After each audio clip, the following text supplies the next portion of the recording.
Après quelques jours mouvementés à la prison pour mineurs de Lavore, les personnels de la protection judiciaire de la jeunesse pointent du doigt les dysfonctionnements de la structure. Les salariés de Continental en grève pour de meilleurs salaires. L'État assigne les travailleurs sociaux du GPS devant le tribunal administratif.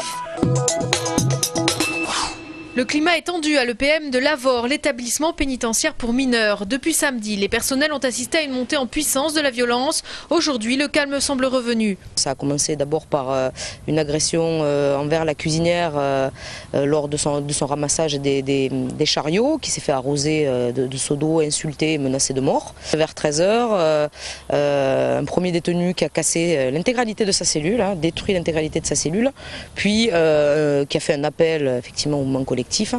Ce qui fait qu'en l'espace d'une demi-heure, on a perdu 3 cellules complètement détruites. Les surveillants dénoncent l'échec du modèle de PM. Pour eux, il faut revoir le mode de fonctionnement et le règlement de ces établissements.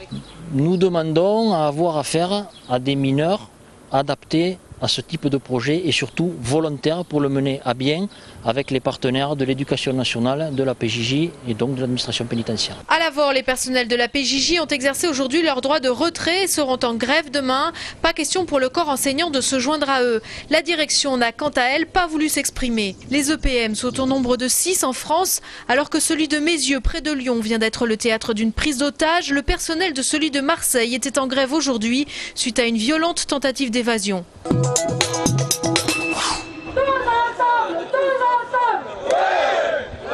2,4% d'augmentation. Pas suffisant pour les salariés de Continental.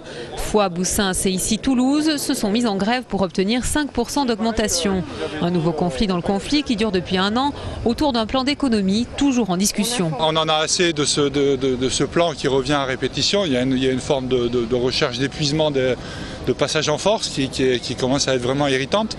Et toutes les négos dans cette entreprise prennent la même direction. On essaye de passer en force. Les négociations salariales se sont soldées par des applications. Enfin, la direction prévoit d'appliquer unilatéralement ces décisions. Elle n'a la signature d'aucun syndicat. Ce matin, la direction a reçu une délégation de salariés sans résultat. Sur le site de Toulouse, la grève a été reconduite jusqu'à demain.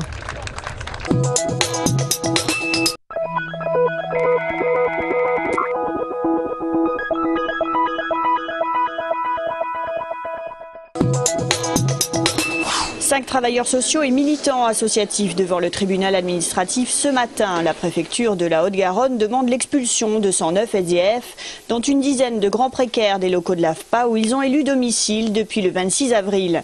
Ces anciens bureaux situés 70 allées des Demoiselles sont inoccupés depuis 7 mois au minimum.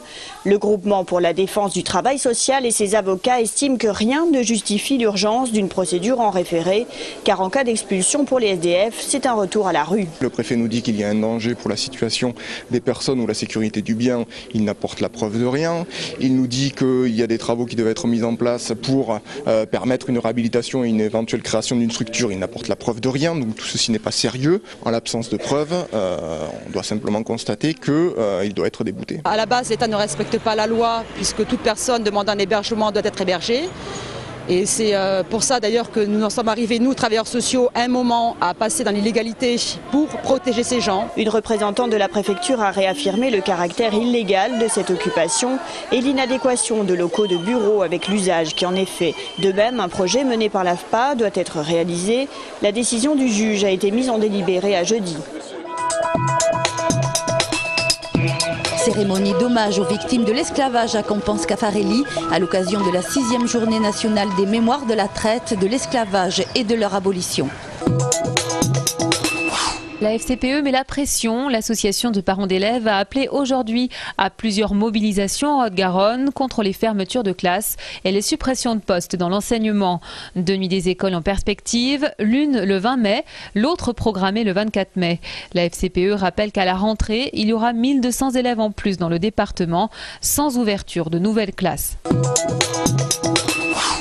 Initiés par Nicolas Sarkozy, les débats interdépartementaux sur la dépendance sont lancés. Au-delà de la qualité de vie des personnes âgées, l'enjeu est essentiellement financier.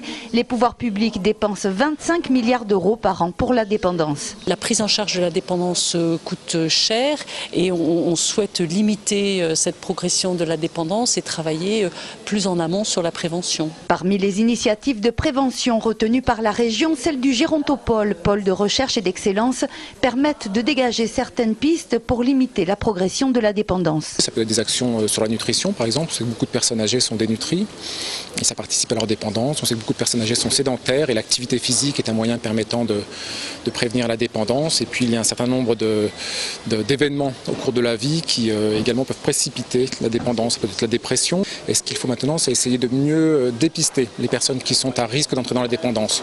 Une restitution de l'ensemble des travaux sera remise au président début juillet. Elle servira de base au projet du gouvernement dont les premières mesures figureront dans la loi de financement de la sécurité sociale pour 2012.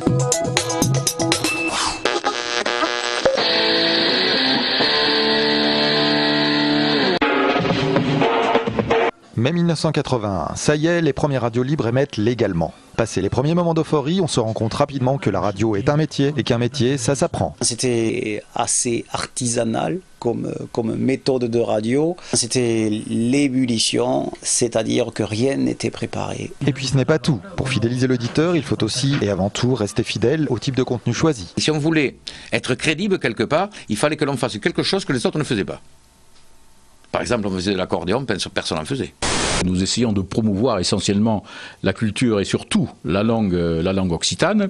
On pensait qu'on pouvait amener un esprit critique, des idées nouvelles, des nouveaux concepts, des nouvelles représentations des choses, des nouvelles musiques, des nouvelles idées, un nouvel état d'esprit plus libre. Enfin, on avait une idée assez forte là-dessus.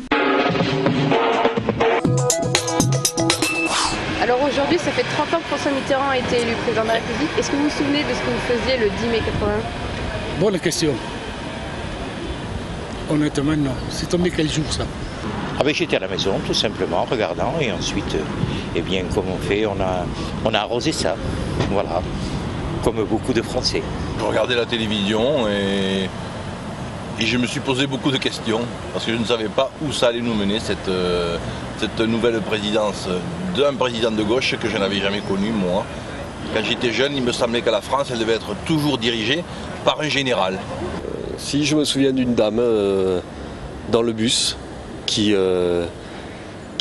tenait une rose à la main et qui avait l'air particulièrement réjouie. Avec mes enfants, nous étions autour de la table du repas du soir et quand nous avons entendu ça, nous nous sommes levés, nous nous sommes embrassés avec ma femme et ma femme m'a dit « Ne pleure pas ». Et alors, vous avez pleuré ? Quelques larmes, oui, de joie.